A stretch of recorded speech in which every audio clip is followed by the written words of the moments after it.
ॐ गजाननं भूतगणादिसेवितं कपातिथजम्बूफलचारुभक्षणम् उमासुतं शोकविनाशकारकं नमामि विघ्नेश्वरपादपङ्कजम्।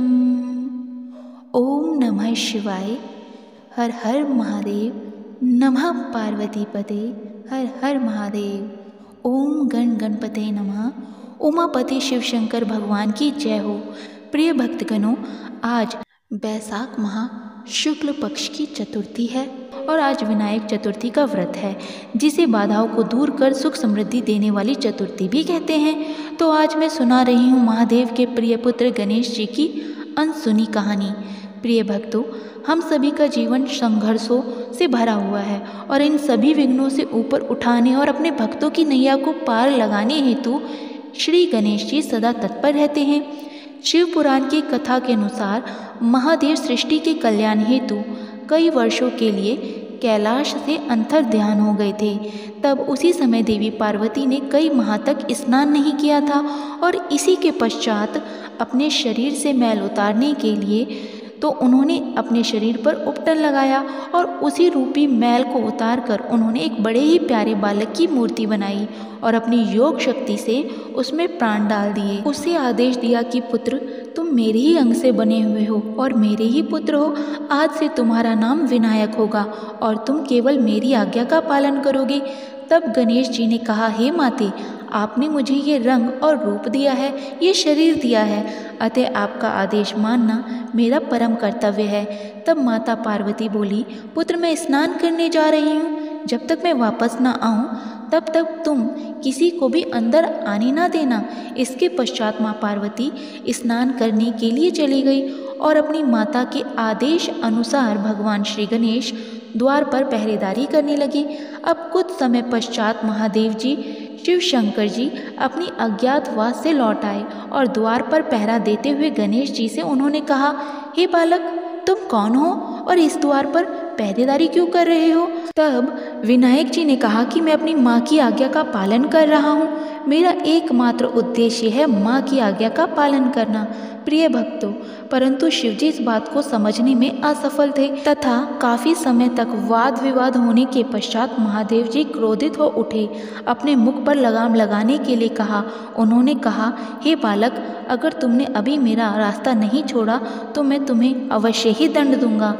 लेकिन बालक गणेश नहीं माने। तब भगवान शिव जी मारे क्रोध में भरकर उन्होंने अपने त्रिशूल को बड़े ही वेग से त्रिशूल को भगवान श्री गणेश पर फेंका और उनका सर धड़ से अलग हो गया। जैसे ही देवी पार्वती ने अपने पुत्र की पुकार सुनी तो वे तुरंत ही वहां प्रकट हुई। अपने पुत्र के बिना सर के पड़े मृत शरीर को देखकर वे विलाप करने लगी और भयंकर और विशाल दुर्गा का रूप लेकर अपने पति शिवजी को बुरी तरह से धिक्कारने लगी। उन्होंने कहा कि आपने जिस प्रकार मेरे पुत्र का वध किया है, ठीक उसी प्रकार मैं इस सारी सृष्टि का नाश कर दूंगी। प्रिय भक्तों, माता पार्वती त्रिशूल लिए सारी सृष्टि का सर्वनाश करने के लिए निकल पड़ी। इतने भयंकर रूप में सिंह की सवारी करते हुए वे देवी अपने रास्ते में आने वाले सभी का सर्वनाश करना शुरू कर दिया, जिसे देखकर सभी देवता ब्रह्मा, विष्णु और इंद्र आदि देवता भगवान महादेव के पास आ गए। उन्होंने क्रोधित शिवजी को देखकर कहा, हे महादेव, आप माता पार्वती को रोकिए। उनके क्रोध से सृष्टि पर भयंकर प्रलय आ गई है। आप शीघ्र ही कुछ करें, अन्यथा सृष्टि का सर्वनाश होना निश्चित है। और प्रिय भक्तों, उधर देवी पार्वती जोर जोर से चीखकर अपने पुत्र को पुकार रही थी। तब ये सभी कुछ देखकर देवताओं और गणों की प्रार्थना सुनकर महादेव ने कहा कि देवताओं, मेरे त्रिशूल द्वारा किया हुआ विनाश कभी झूठ नहीं हो सकता, अतः विनायक का सर पुनः नहीं लगाया जा सकता। परंतु तुम सभी अभी तीनों लोक में किसी ऐसे जीव को खोज कर लाओ जिस पर उसकी माता का ध्यान ना हो। तब महादेव के आदेश अनुसार इंद्र देवता, नदी और सभी देवता तीनों लोकों में भ्रमण करने लगे। वहीं माँ शक्ति अपने क्रोध से सभी ग्रहों प्रकृति का विनाश करती जा रही थी। तभी धरती पर इंद्रदेव को गज का बच्चा दिखा, जिसकी माँ उसकी ओर पीठ करके सो रही थी। परंतु उन्होंने उस गज का सिर काट लिया और कैलाश को लौट आए। शिवजी ने महाशक्ति को शांत करने हेतु विनायक जी के धड़ पर उस बाल गज के सर को जोड़ दिया और उन्हें फिर से जिला दिया। तब विनायक जी ने बड़े ही मधुर वाणी में अपनी माँ को पुकारा। अपने पुत्र की इतनी सुंदर मधुर वाणी सुनकर माता क्षण भर में ही शांत हो गई और अपने रौद्र रूप को छोड़कर कोमल स्वरूप में लौट आई। इसके पश्चात शिवजी ने विनायक जी को आशीर्वाद दिया, पुत्र, कि मैं तुम्हारे स्वरूप से अनभिज्ञ था, तुम्हारे परिचय से अनभिज्ञ था, परंतु अब नहीं। तुम्हारे इस नए रूप के कारण मैं तुम्हें सभी गणों का नरेश बनाता हूँ। आज से तुम सारे जगत में गणेश के नाम से पूजे जाओगे और तुम्हें सर्वप्रथम पूजनीय देवता की उपाधि भी प्राप्त होगी। प्रिय भक्तों, गणेश जी की बुद्धि और तर्क वितर्क में कोई भी तोड़ नहीं है। तो प्रिय भक्तगणों, भगवान श्री गणेश जी ने अब लोक कल्याण के लिए पार्वती जी को एक कथा सुनाई जो इस प्रकार से है। एक समय की बात है, जब कैलाश में माता पार्वती और भगवान गणेश विराजमान थे, तब 12 माह की गणेश चतुर्थी का प्रसंग चल रहा था। तब माता पार्वती ने कौतूहलवश भगवान श्री गणेश से पूछा। पार्वती जी ने पूछा, हे पुत्र गणेश, हे चंद्रभाल, चैत्र माह की कृष्ण पक्ष की चतुर्थी को तुम्हारे किस रूप में पूजा की जाती है, तथा कोई ऐसा व्रत कहो जिसको करने और कथा को श्रवण करने मात्र से ही निसंतानों को पुत्र की प्राप्ति हो सके और समस्त संकटों से उसकी रक्षा हो सके। तथा हे गणेश, उस व्रत का विधान क्या है, ये सब मुझसे कहो। माता पार्वती की जिज्ञासा को शांत करने हेतु भगवान श्री गणेश ने कहा, हे माता, चैत्र माह के कृष्ण पक्ष को आने वाली चतुर्थी को मेरे चंद्रभाल स्वरूप की पूजा करनी चाहिए। अब मैं आपको इस व्रत की जुड़ी हुई कथा के विषय में अवगत कराने जा रहा हूँ, अतः आप इसे ध्यानपूर्वक सुनिए। हे माते, सतयुग में मकरध्वज नामक एक राजा हुआ करते थे। वे परम प्रजापालक थे। उनके राज्य में सभी लोग सुखी और संपन्न जीवन व्यतीत करते थे। सभी वर्ण के लोग अपने धर्म को पुण्य निष्ठा से पालन किया करते थे। प्रजा निरोगी और स्वस्थ जीवन व्यतीत करती थी। प्रजा में चोर और डाकू आदि का कोई भय नहीं था। नगर में रहने वाले सभी लोग उदार, दानी, धार्मिक, बुद्धिमान और सुंदर थे। इतना सुंदर राज्य होने के पश्चात राजा पुत्र सुख से वंचित था। पुत्र रत्न की प्राप्ति हेतु उन्होंने कई यत्न किए, अतः महर्षि याज्ञवल्क्य की कृपा से उन्हें पुत्र धन की प्राप्ति हुई। हे माते, पुत्र रत्न की प्राप्ति होने पर राजा की खुशी का कोई भी ठिकाना नहीं रहा था। अब तो वे अपने राज्य का संपूर्ण कार्यभार अपने मंत्री धर्मपाल को सौंपकर विविध प्रकार के खेल खिलौने से अपने राजकुमार का पालन पोषण करने लगे। यहाँ राज्य का शासन अपने हाथों में आने से मंत्री धर्मपाल धन्य धान्य से संपन्न हो गए। मंत्री महादेव को एक से बढ़कर एक पुत्रों की प्राप्ति हुई। सभी पुत्रों का विधि विधान से पूर्व हर्षोल्लास के साथ उन्होंने विवाह संपन्न किया। अब सभी मात्र पुत्र धन का उपयोग बड़े जतन से करने लगे। परिवार के सभी सदस्यों में सबसे छोटे पुत्र की पुत्र वधू बहुत ही धर्मपरायण थी। वह भगवान गणेश की परम भक्त थी। चैत्र माह के कृष्ण पक्ष की चतुर्थी आने पर उसने भगवान गणेश की श्रद्धा भक्ति से आराधना और पूजन किया और उनका व्रत अनुष्ठान भी किया। साथ ही साथ उनकी महिमा कथा को भी सुना।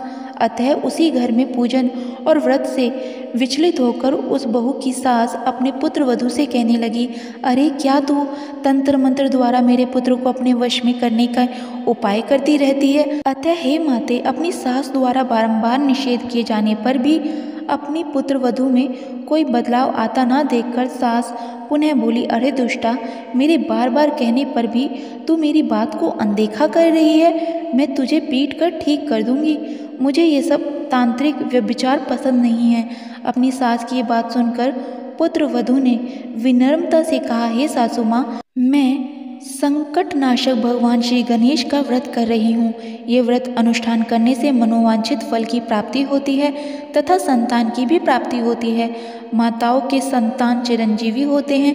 अपनी पुत्र वधू की बात सुनकर क्रोधवश सासू ने अपने पुत्र से कहा, हे पुत्र, तुम्हारी वधू जादू टोने पर उतर आई है। मेरे बार बार समझाने पर भी उसने मेरी एक न सुनी। अब तुम उसे मार पीट कर उसकी अकल को ठिकाने लगाओ। मैं किसी गणेश जी को नहीं मानती। वे कौन है और उनका व्रत कैसे होता है? हम लोग तो राजकुल से हैं, हमारी भला किस विपत्ति को वे नष्ट करेंगे? माता की आज्ञा को मानते हुए उसके पति ने उसे मारा और पीटा। इतनी पीड़ा को सहन करते हुए भी उस पुत्रवधू ने व्रत को पूर्ण किया और व्रत के अंत में वो भगवान गणेश जी का स्मरण करते हुए प्रार्थना करने लगी और कहने लगी, हे विघ्नेश्वर, हे गणपति, आप हमारे सास ससुर को अपना परिचय दिखलाइए ताकि वे आपकी महिमा को समझ पाएं और उनके मन में आपके प्रति श्रद्धा भाव जागृत हो जाए। प्रिय भक्तगणों, अपने भक्त की करुण पुकार सुनकर भगवान गणेश जी ने देखते ही देखते राजा के पुत्र का अपहरण कर उसे धर्मपाल के महल में छिपा दिया। उसके बाद राजकुमार के सभी वस्त्रों अलंकारों को उतार कर राजमहल में फेंक दिया। खुद अंतर्ध्यान हो गए। उधर राजा ने प्रेम पूर्वक अपने पुत्र को पुकारा, किंतु उन्हें कोई प्रति उत्तर नहीं मिला। प्रति उत्तर न मिलने पर उन्होंने शीघ्रता से पुत्र की खोज शुरू कर दी। पुत्र की पुष्टि न होने पर वे शीघ्रता से मंत्री धर्मपाल के महल में गए और वहां जाकर अपने पुत्र को खोजने लगे। उन्होंने सबसे पूछा, मेरा राजकुमार कहाँ है? और वहीं पर उसके सभी वस्त्र और आभूषण मिल गए। राजा ने कहा, हे धर्मपाल, मेरा राजकुमार कहाँ है? कहाँ चला गया है? किसने ऐसा निंदनीय कार्य किया है? हाय, मेरा राजकुमार कहाँ है? राजा की व्याकुलता धीरे धीरे अब बढ़ने लगी थी। राजा की दशा देखकर मंत्री धर्मपाल ने कहा, हे राजन, आपका चंचल पुत्र कहाँ है? उसका मुझे कोई पता नहीं है, किंतु मैं अभी पूरे राज्य में बाग बगीचे आदि स्थानों पर उसकी खोज आरंभ करता हूँ। उसके बाद व्याकुल राजा नौकर सेवकों आदि से कहने लगा, अंगरक्षकों, सेवकों, मेरे पुत्र का शीघ्र पता लगाइए।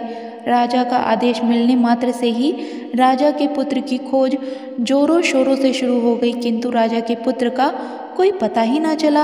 अब राजा के पुत्र का कहीं पे भी कोई पता ना चला तो वे राजमहल में आके राजा के समक्ष डरते हुए निवेदन करने लगे, हे राजन, हमें क्षमा करें, अभी तक अपहरण कर्मियों का कोई पता नहीं चला है। राजकुमार को पूरे नगर में किसी ने आते जाते नहीं देखा है। उन सैनिकों की बातें सुनकर क्रोधवश होकर राजा ने अपने मंत्री को बुलाया और कहा, हे धर्मपाल, मेरा राजकुमार कहाँ है? मेरा पुत्र कहाँ है? मुझे साफ साफ बता दे कि मेरा पुत्र कहाँ है। उसके सभी वस्त्र आभूषण मुझे दिखाई दे रहे हैं, किंतु वे नहीं हैं। अरे नीच, मुझे बता दे कि मेरा राजकुमार कहाँ है, अन्यथा मैं तुझे और तेरे पूरे कुल को नाश कर दूंगा। इसमें जरा भी कोई संदेह नहीं रखना। राजा द्वारा डांट पड़ने के कारण मंत्री विचलित हो गए। मंत्री धर्मपाल ने राजा के समक्ष नतमस्तक होकर कहा, हे भूपाल, मेरा विश्वास कीजिए, मैं अभी पता लगाता हूँ। इस नगर में बालक अपहरणकर्ताओं का कोई गिरोह भी नहीं है, ना ही कोई डाकू आदि कोई वास करता है, किंतु पता नहीं किस नराधम ने ऐसा नीच कार्य किया है और ना जाने कहाँ गायब हो गया है। धर्मपाल अब अपने महल आकर अपनी पत्नी एवं पुत्रों से पूछने लगा। उसने अपने सभी पुत्रवधू को बुलाया, पूछा कि वे नीच कर्म किसने किया है। यदि राजकुमार का पता नहीं चला तो राजा मुझे और मेरे पूरे वंश का विनाश कर देंगे। अपने ससुर की बातें सुनकर सबसे छोटी पुत्रवधू ने कहा, हे पिताश्री, आप चिंतित ना होइए, ये सब भगवान श्री गणेश की लीला है। उन्हीं के ही कोप का परिणाम आप सब भुगत रहे हैं। अतः आप भगवान श्री गणेश की पूजा आराधना करें। अगर राजा से लेकर नगर के सभी प्रजाजन श्रद्धापूर्वक के साथ चंद्रभाल गणेश चतुर्थी का व्रत करें तो व्रत के फलस्वरूप गणेश भगवान जी राजकुमार को अवश्य ही लौटा देंगे। मेरा वचन कभी मिथ्या नहीं होता। छोटी पुत्रवधू की बात सुनकर ससुर ने कहा, हे पुत्री, तुम सत्य कह रही हो, तुम धन्य हो। हमारे कुल में एक तुम ही हो जो मेरा और मेरे कुल का उद्धार करोगी। भगवान श्री गणेश की पूजा कैसे की जाती है वे तुम मुझसे कहो। हे सुलक्षणा, मैं मंद बुद्धि होने के कारण भगवान गणेश की व्रत की महिमा नहीं जानता हूँ। अतः मुझ पर और मेरे परिवार को उनके किए गए अपराध की क्षमा देकर राजकुमार का पता बता दो। तब सभी लोगों ने भगवान श्री गणेश का कष्टनाशक चंद्रभाल संकष्टी चतुर्थी व्रत का अनुष्ठान किया। राजा सहित सभी नगरजनों ने श्री गणेश जी को प्रसन्न करने हेतु व्रत का अनुष्ठान किया।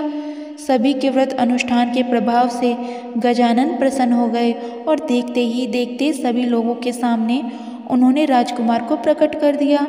राजकुमार को अपने समक्ष देखकर राजा सहित सभी नगरवासियों की खुशी का कोई ठिकाना ना रहा। वे सब राजकुमार को आश्चर्यचकित होकर देखने लगे। राजा अपने पुत्र को पुनः प्राप्त करके खुशी से फूला नहीं समा रहा था। भगवान गणेश की लीला को देखकर वे नतमस्तक होकर कहने लगे, भगवान श्री गणेश जी आप धन्य हो और धर्मपाल तुम्हारी छोटी पुत्र वधू भी धन्य है, जिसकी कृपा से आज मेरा पुत्र यमराज के यहाँ जाकर भी दोबारा लौट आया है। अतः आप सभी नगरजन इस संतानदायक व्रत को विधिवत करते रहेंगे। तो आगे श्री गणेश भगवान बोले, माता, इस व्रत से बढ़कर इस लोक में तथा सभी अन्य लोक में कोई व्रत नहीं है। इस कथा का श्रवण युधिष्ठिर ने भगवान श्री हरि कृष्ण से सुना था और इसी चैत्र माह के कृष्ण पक्ष को आने वाली चतुर्थी का व्रत करके उन्होंने अपने खोए हुए राज्य को फिर से प्राप्त कर लिया था। आगे भगवान श्री गणेश जी कहते हैं, हे माते, अतः मैं आपको धन संपत्ति पारिवारिक सुख के लिए सुनी जाने वाली एक और दुर्लभ कथा सुनाता हूँ। इसको श्रवण करने मात्र से ही व्यक्ति को असीम आनंद की अनुभूति होती है। किसी नगर में एक बुढ़िया माई रहा करती थी। उनका एक बेटा था। बुढ़िया माई 12 मासी गणेश चौथ का व्रत किया करती थी। वे बुढ़िया माई हर चौथ के व्रत में शहर जाकर अपनी आर्थिक स्थिति के अनुसार बनिए की दुकान से थोड़ा सा घी, गुड़ और तिल घर लाती थी और 4 लड्डू बनाती थी। 4 लड्डुओं में से वह एक बुढ़िया माई एक से पूजा करती थी, एक लड्डू हाथ का लेकर निकालती थी, एक से चंद्रमा के दर्शन कर स्वयं खा लेती थी और एक अपने बेटे के लिए रख देती थी। एक बार की बात है, उनका बेटा अपनी ताई अर्थात अपनी बड़ी माँ से मिलने के लिए अपनी ताई के घर पहुँचा तो उसने देखा कि उसकी बड़ी माँ ने माघ चौथ का व्रत रखा हुआ था। उत्सुकता से लड़के ने पूछा कि ताई जी, मेरी माँ तो 12 चौथ का व्रत करती है। इस पर उसकी ताई ने बोला कि तेरी माँ तो तेरी कमाई खाने के लिए व्रत रखती है। लड़के ने सोचा कि ताई सच कह रही है, वे बुढ़िया माई लड्डू खाने के लिए व्रत रखती है। लड़के के दिमाग में नकारात्मक विचार घर कर गए। अब वह लड़का घर आता है। जब घर आता है तो उसने देखा कि उसकी माँ तो लड्डू बना रही है। तो उसने सोचा कि ताई जी सही कह रही थी, मेरी माँ तो लड्डू खाने के लिए ही व्रत रखती है, ये झूठ मूठ का व्रत रखती है। घर आकर लड़के ने अपनी माँ से बोला कि माँ, मैं शहर जा रहा हूँ कमाने के लिए, यहाँ सब कमाता हूँ तो तुम मेरी सारी कमाई खा लेती हो। इस पर माँ ने उसे बहुत समझाया और उसे शहर जाने से मना भी किया। उस बूढ़ी माँ के लाख मना करने पर भी वह नहीं माना। इसीलिए उसकी माँ ने साथ ले जाने के लिए उस लड्डू को दे दिया और कहा, बेटा, ये तिल का लड्डू मुसीबत में तुम्हारे काम आएगा। तू चौथ माता और गणेश भगवान का ध्यान करके तिल के लड्डू को अपने हाथ में लेकर चौथ माता गणेश भगवान का ध्यान करना, तेरे ऊपर आए सभी संकट टल जाएंगे। लड़के ने कहा, ठीक है माँ, यदि तू सच्चा व्रत करती है तो मेरे ऊपर आया सभी संकट टल जाएगा, यदि नहीं तो मैं संकट में ही फंस जाऊंगा। अब लड़का अपनी माँ की बात मानकर उस तिल के लड्डू को अपने साथ ले जाता है। शहर जाते समय रास्ते में एक बूढ़ी माँ दिखी। लड़के ने ध्यान से देखा कि बूढ़ी माई रोती जा रही थी और पुए बनाती जा रही थी। वह रो भी रही थी और पुए भी बना रही थी। लड़के ने पास जाकर उस बुढ़िया माई से उसकी रोने का कारण पूछा। बुढ़िया माई ने जवाब दिया कि बेटा, इस नगर की पहाड़ी पर एक बहुत बड़ा राक्षस रहता है। पहले तो वह खाने के लिए इस नगर के लोगों को मार दिया करता था। वह लोगों को मारकर खा जाता था। उसके इस अत्याचार को रोकने के लिए नगर में एक व्यवस्था की गई और हर घर से एक आदमी को दैत्य के पास भेजा जाएगा। और आज मेरे बेटे की बारी है, इसीलिए रो रही हूँ और उसी के लिए पुए बना रही हूँ। उस लड़के ने कहा, हे माँ, तुम ये खीर पुए मुझे खिला दो, मैं तुम्हारे बेटे की जगह उस राक्षस के पास चला जाऊंगा। बूढ़ी माँ ने लड़के की बात स्वीकार कर ली। लड़के ने खीर पुए बड़े चाव से खाए और खाकर आराम से सो गया। सोते सोते उसे शाम हो गई। शाम को बूढ़ी माँ के पास राजा के सैनिक आए और कहा कि कहाँ है तुम्हारा बेटा। बूढ़ी माँ ने लड़के से कहा, बेटा, राजा के सैनिक आए हैं, तुम राक्षस के पास जाने के लिए तैयार हो। वह लड़का खुशी से सैनिकों के साथ दैत्य के पास चला गया। उस राक्षस के पास जाकर उसने देखा कि राक्षस तो बहुत भयानक है। अपनी जान बचाने के लिए वह इधर उधर भागने लगा और माँ माँ चिल्लाने लगा। इतने में ही उसे याद आया कि उसकी माँ ने उसे चौथ माता के तिल के लड्डू दिए थे और कहा था कि मुसीबत में तुम्हारे काम आएंगे। उस लड़के ने चौथ माता के वे तिल के लड्डू निकाले और उस राक्षस के सामने रखकर कहने लगा, हे चौथ माता, हे गणेश भगवान जी, अगर मेरी माँ सच्चे दिल से मेरी सलामती के लिए व्रत रखती है तो राक्षस का सर कटकर जमीन पर गिर जाए। प्रिय भक्तगणों, ये तो चौथ माता गणेश भगवान का चमत्कार है कि उसका ये वचन कहते ही उस राक्षस का सर कटकर नीचे गिर गया। लड़का सही सलामत वापस आ गया। वापस आते देख उसे राजा ने अपने दरबार में बुलाया और बहुत से उपहार देकर उसे रवाना कर दिया। लड़का अपने रास्ते पर आगे बढ़ता चला गया। चलते हुए कुछ समय बाद वह दूसरे राज्य में जा पहुंचा। उस राज्य में एक प्रथा प्रचलित थी कि बर्तनों के आवे को पकाने के लिए एक इंसान की बलि दी जाती थी। राज्य से आते देख सैनिकों ने उसे घेर लिया और आवे में चिनवा दिया और आवे को पकाने के लिए लगा दिया। लड़के ने फिर से चौथ माता के तिल के लड्डू निकाले और बोला, हे चौथ माता, हे गणेश भगवान जी, अगर मेरी माँ मेरे लिए बिना किसी स्वार्थ के व्रत रखती है तो आवा पकने पर मेरी मृत्यु ना हो। लड़के के ये शब्द बोलते ही आवा पकने पर लड़के की मृत्यु नहीं हुई। अब आवे से बर्तन निकालने लगे तो वे आवे से मिट्टी की बजाय सोने और चांदी के बर्तन निकले और लड़के ने अंदर से कहा, बर्तन आराम से निकालना, कहीं मुझे लग ना जाए। ये सुनकर बर्तन निकालने वाले आश्चर्यचकित हो गए और उसे आवे से निकालकर राजा के दरबार में ले गए। राजा भी आश्चर्यचकित था।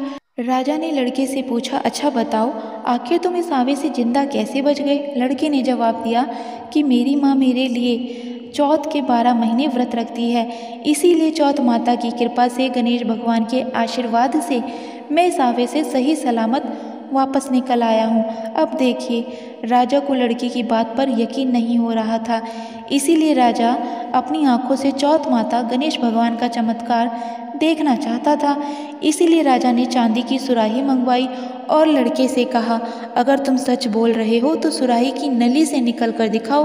प्रिय भक्तगणों, उस लड़के ने देखा कि एक भंवरा सुराही के मुख से बाहर निकला है। लड़के ने चौथ माता का नाम लेकर आंखें बंद कर उस तिल के लड्डू को हाथ में लेकर कहा, हे चौथ माता, हे गणेश भगवान जी, अगर मेरी माँ तुम्हारे 12 महीने के व्रत रखती है, उसने सच्चे मन से गणेश चौथ तिल चौथ का व्रत किया है, तो मैं भंवरा बनकर सुराही के मुख से बाहर निकल आऊं। देखते ही देखते राजा की आंखों के सामने वे लड़का भंवरा बन गया और सुराही के मुख से बाहर निकल गया। राजा ने ये चमत्कार देखा और आश्चर्यचकित हो गया और राजा बहुत खुश हुआ। राजा इतना खुश हुआ कि राजा ने अपनी पुत्री की शादी उस लड़के से कर दी। पूरे नगर में राजा ने प्रचार करवा दिया कि नगर की सारी महिलाएं चौथ माता का व्रत करना आरंभ कर दें। कुछ समय बीत जाने के बाद लड़के को अपनी माँ की याद आई कि मेरी माँ तो बिना किसी स्वार्थ के मेरी सही सलामती के लिए व्रत रखती थी और मैंने किसी अन्य के कहने पर अपनी माँ को गलत समझ लिया। चौथ माता के आशीर्वाद से, गणेश भगवान के अनुकंपा से अभी तक सही सलामत हूँ। इसी कारण लड़के ने राजा से अपने नगर जाने की इच्छा प्रकट की। राजा ने उसकी बात मान ली और बहुत दान दहेज और हाथी घोड़े देकर विदा किया। लड़के के कई दिन यात्रा के बाद वह अपने घर पहुंचा। जिस दिन वह घर पहुंचा उस दिन चौथ का ही दिन था। लड़का उसी बनिए की दुकान में गया जहां उसकी माँ हर चौथ को आती थी।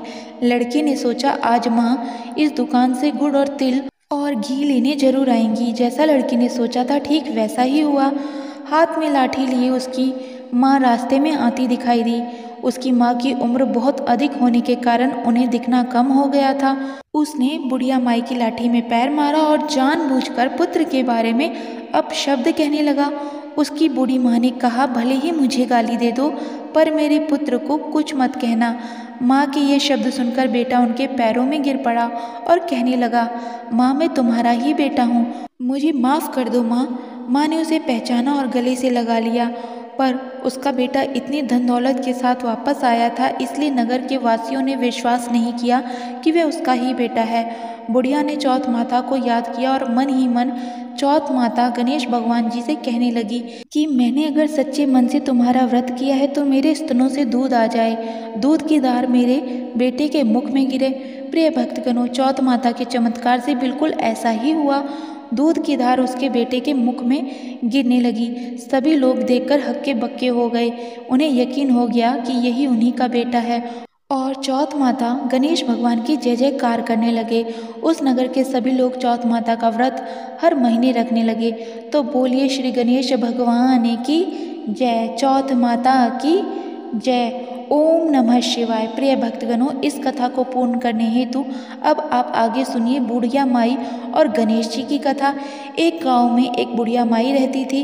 वे बहुत गरीब थी, रोज लकड़ियां बीनती और उसे बेचकर अपना गुजर बसर किया करती थी, जैसे तैसे अपना पेट पाला करती थी। ऐसे ही एक दिन की बात है, बुढ़िया माई जंगल में लकड़ियां बीन रही थी। वे समय सर्दियों का था, बहुत ही कड़ाके की ठंड पड़ रही थी। तभी उसे एक छोटा सा चूहा दिखाई दिया जो सर्दी के मौसम में ठंड से बहुत काँप रहा था। बेचारा मरने की अवस्था में था। बुढ़िया माई को उस पर बहुत दया आई। वे उसे लेकर अपने घर आ गई। घर आकर रुई में लपेटकर उस चूहे को उन्होंने गर्माहट दिया और उसकी जान बचाई। उसे दूध और तथा कुछ उबले हुए अनाज भी दिए। वे चूहा उस अनाज और दूध को पीकर अपना पेट भरता है। अब चूहा बुढ़िया माई के साथ रहने लगा। बुढ़िया माई थी, उसे अपने पुत्र की तरह ही प्रेम किया करती थी। उसने चूहे का नाम मूसक रखा। धीरे धीरे पूरे गांव को ये बात पता चल गई कि मूसक नाम का एक चूहा बुढ़िया माई का बेटा है। अब देखिए, समय बीतने लगा और बुढ़िया माई हर कृष्ण पक्ष की संकष्टी चतुर्थी, अकृत चतुर्थी का व्रत किया करती थी। ऐसे ही एक दिन की बात है, राज्य के राजा के बेटे का विवाह था। पूरे गांव में से प्रत्येक घर में एक व्यक्ति बारात में जा रहा था। पड़ोसियों ने पूछा, हे बुढ़िया माई, तुम्हारे घर से राजकुमार के विवाह में बारात में कौन जाएगा? वह बोली, मेरे तो मूषक के अलावा और कोई नहीं है। मेरे घर से तो मेरा पुत्र मूषक ही बारात में जाएगा। आप सभी मेरे बेटे का ध्यान रखना और उसे अपने साथ ही लेकर आना, वह बहुत ही भोला है। बारात जाने वाले दिन गांव वालों के साथ बुढ़िया माई का बेटा मूषक भी गया। बारात पड़ोसी गांव में पहुंची। वहां सारे बाराती तालाब में स्नान करने लगे। तभी वहीं एक तरफ मूषक भी स्नान करने लगा। तालाब के सामने ही राजा का महल था। महल के झरोखे से राजकुमारी बारातियों को देख रही थी। वहां सभी बारातियों के साथ मूषक को भी स्नान करता देखकर बड़े ही आश्चर्य में पड़ गई। उसने देखा मूषक अपने खोल से बाहर निकल रहा है और एक सुंदर पुरुष के रूप में बदलकर स्नान करने लगा और वापस उसी खोल में घुसकर मूषक बन जाता है। अब क्या था, शाम को राजकुमार की बारात सज धज कर बैंड बाजे के साथ महल में पहुंची। वरमाला के समय राजकुमारी को लेने उनकी सखियां गई। वरमाला में राजकुमारी नहीं आई।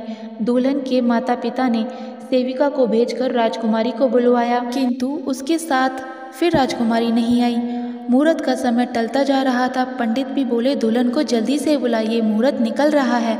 अब आखिर में राजा और रानी उसे बुलाने गए।